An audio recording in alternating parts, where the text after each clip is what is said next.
पौराणिक कथाओं के अनुसार बाणासुर नामक दैत्य के कारण भगवान श्री कृष्ण और शिवजी का प्रलयंकारी युद्ध हुआ था। हालांकि इस युद्ध का जिक्र बहुत कम ही मिलता है। अधिकतर बातें जनश्रुति और मान्यताओं पर आधारित हैं। इस संबंध में विरोधाभासी कथाएं ही मिलती है।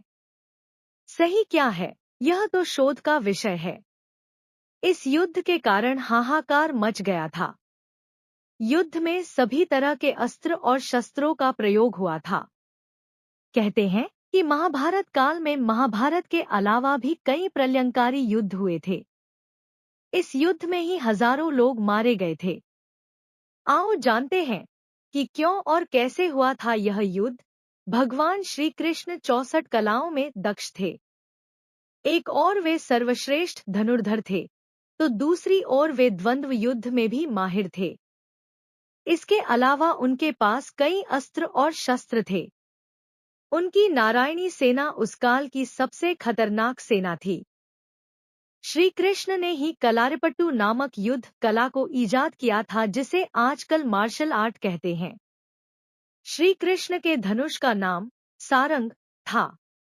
उनके खड्ग का नाम नंदक, गदा का नाम कौमोदकी और शंख का नाम पांचजन्य था, जो गुलाबी रंग का था। श्री कृष्ण के पास जो रथ था उसका नाम जैत्र और दूसरे का नाम गरुड़ ध्वज था। उनके सारथी का नाम दारुक था और उनके अश्वों का नाम शैव्य, सुग्रीव, मेघपुष्प और बलाहक था। युद्ध का कारण श्री कृष्ण से प्रद्युम्न और प्रद्युम्न से अनिरुद्ध का जन्म हुआ। प्रद्युम्न के पुत्र तथा कृष्ण के पौत्र अनिरुद्ध की पत्नी के रूप में उषा की ख्याति है। अनिरुद्ध की पत्नी उषा शोणितपुर के राजा बाणासुर की कन्या थी। अनिरुद्ध और उषा आपस में प्रेम करते थे। उषा ने एक दिन अपनी मायावी सहेली चित्रलेखा के माध्यम से अनिरुद्ध का हरण करवा लिया था। चित्रलेखा अनिरुद्ध को हरण करके जिस स्थान पर लेकर आई थी, वह ओखीमठ नामक स्थान केदारनाथ के पास था। कहते हैं कि यहाँ दोनों ने गंधर्व विवाह कर लिया था। वहां अभी भी उषा अनिरुद्ध नाम से एक मंदिर है। बाणासुर को जब यह पता चला तो उसने अनिरुद्ध को बंधक बनाकर जेल में डाल दिया। बाणासुर को शिव का वरदान प्राप्त था। भगवान शिव ने उसे उसकी रक्षा करने का वचन भी दिया था। जब भगवान श्री कृष्ण को इस घटना का पता चला तो वे अपनी सेना लेकर बाणासुर के राज्य में प्रवेश कर गए। ऐसे हुआ था युद्ध। जब भगवान श्री कृष्ण को यह पता चला कि बाणासुर ने अनिरुद्ध को बंधक बना लिया तो वे बलराम, प्रद्युम्न, सात्यकी, गदा, सांब, सन, उपनंदा, भद्रा आदि को साथ लेकर सोनितपुर, वर्तमान तेजपुर, असम पहुंच गए। बाणासुर को जब इस बात का पता चला तो उसने भगवान शिव का आह्वान किया और उन्हें अपनी रक्षा करने का निवेदन किया। ऐसे में भगवान शिव भी रुद्राक्ष, वीरभद्र, कूपकर्ण, कुंभंदा, नंदी, गणेश और कार्तिकेय के साथ बाणासुर की रक्षा करने के लिए पहुंच गए। वहां बाणासुर और शिव की सेना ने मिलकर भगवान श्री कृष्ण की सेना से भयानक युद्ध लड़ा। दोनों सेनाओं के बीच भयंकर युद्ध हुआ। श्री कृष्ण ने बाणासुर के असंख्य सैनिकों को मार गिराया तो शिवजी ने भी कृष्ण की सेना का भारी नुकसान किया। बाद में शिवजी ने कृष्ण जी पर कई अस्त्र शस्त्र चलाए, लेकिन उससे उनका कुछ नहीं बिगड़ा और कृष्ण जी ने भी शिवजी पर कई अस्त्र शस्त्र चलाए, लेकिन वे सभी निष्फल हो गए। तब अंत में शिवजी ने भगवान कृष्ण पर पाशुपतास्त्र छोड़ दिया। इसके जवाब में श्री कृष्ण ने भी नारायणास्त्र छोड़ दिया। दोनों के अस्त्रों से भयंकर आग उत्पन्न हुई, लेकिन दोनों का कोई नुकसान नहीं हुआ। ऐसे में श्री कृष्ण ने शिवजी को सुलाने के लिए निद्रास्त्र छोड़ दिया। इससे धुंध छा गई और शिवजी सो गए। यह देख बाणासुर की सेना में भय व्याप्त हो गया। उसकी सेना कमजोर हो गई। प्रद्युम्न और कार्तिकेय का भयानक युद्ध हुआ, जिसमें कार्तिकेय घायल हो गए। दूसरी तरफ बलराम जी ने कुंभंदा और कूपकर्ण को घायल कर दिया।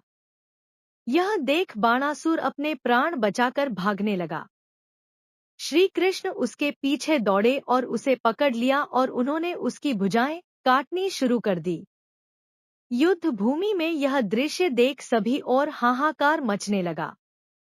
जब बाणासुर की सारी भुजाएं कट गई थी और केवल 4 शेष रह गई थी, तब शिवजी नींद से जाग उठे और जब उन्होंने यह दृश्य देखा तो वे अतिक्रोधित हुए। क्रोध में शिवजी ने अपना सबसे भयानक शस्त्र शिवज्वर अग्नि या माहेश्वर ज्वर चलाया, जिससे चारों ओर अग्नि फैल गई। हर तरफ भयानक जीवाणुओं के कारण ज्वर और बीमारियां फैलने लगी। यह देख श्री कृष्ण को न चाहते हुए भी अपना आखिरी शस्त्र नारायण ज्वर शीत चलाना पड़ा। इसे वैष्णव ज्वर भी कहा जाता है। कहते हैं कि भगवान श्री कृष्ण के शस्त्र से ज्वर का तो नाश हो गया, किंतु अग्नि और शीत का जब बराबर मात्रा में विलय होता है तो संपूर्ण सृष्टि के प्राकृतिक वातावरण का नाश हो जाता है। सभी ओर हाहाकार मच गया। यह भयंकर दृश्य देखकर नारद मुनि सहित सभी देवी देवता, यक्ष, गंधर्व आदि ब्रह्मा जी से इस युद्ध को रोकने का निवेदन करते हैं, लेकिन ब्रह्मा जी इस युद्ध को रोकने में अपनी असमर्थता व्यक्त करते हैं। तब वे सभी मिलकर पराशक्ति देवी भगवती माँ दुर्गा की आराधना करते हैं। माँ दुर्गा प्रकट होकर दोनों पक्षों को शांत करती हैं। उस समय श्री कृष्ण कहते हैं कि माते, मैं तो बस अपने पौत्र अनिरुद्ध को स्वतंत्र कराना चाहता हूँ। तभी शिवजी कहते हैं कि मैं भी अपने भक्त की रक्षा करने के लिए प्रतिबद्ध हूँ। श्री कृष्ण कहते हैं कि मैं बाणासुर का वध नहीं करना चाहता, क्योंकि मैं बाणासुर के पूर्वज प्रहलाद को वरदान दिया था कि दैत्य वंश में उसके परिवार का कोई भी सदस्य मेरे अर्थात विष्णु के अवतार के हाथों नहीं मारा जाएगा। मां भगवती की कृपा से श्री कृष्ण के ऐसे वचन सुनकर बाणासुर को बहुत आत्मग्लानि होती है और वह क्षमा मांगकर कहता है कि मेरे ही कारण यह युद्ध हुआ, इसके लिए मैं बहुत दुखी हूँ। बाद में बाणासुर उषानिरुद्ध का विवाह कर देता है। वैष्णव ग्रंथों में श्री कृष्ण तो शैव ग्रंथों में शिवजी की महिमा का वर्णन मिलता है। अंत में प्रचलित मान्यता अनुसार कृष्ण ने असम में बाणासुर और भगवान शिव से युद्ध के समय माहेश्वर ज्वर के विरुद्ध वैष्णव ज्वर का प्रयोग कर विश्व का प्रथम जीवाणु युद्ध लड़ा था। हालांकि यह शोध का विषय हो सकता है। इस पर शोध किए जाने की आवश्यकता है कि आखिर क्या वे जैविक अस्त्र शस्त्र थे। दोस्तों, कहानी अच्छी लगी हो तो कमेंट्स, शेयर, लाइक करें और ऐसी रोचक कहानी सुनने के लिए सब्सक्राइब करें ताकि आपको नोटिफिकेशन मिल जाए।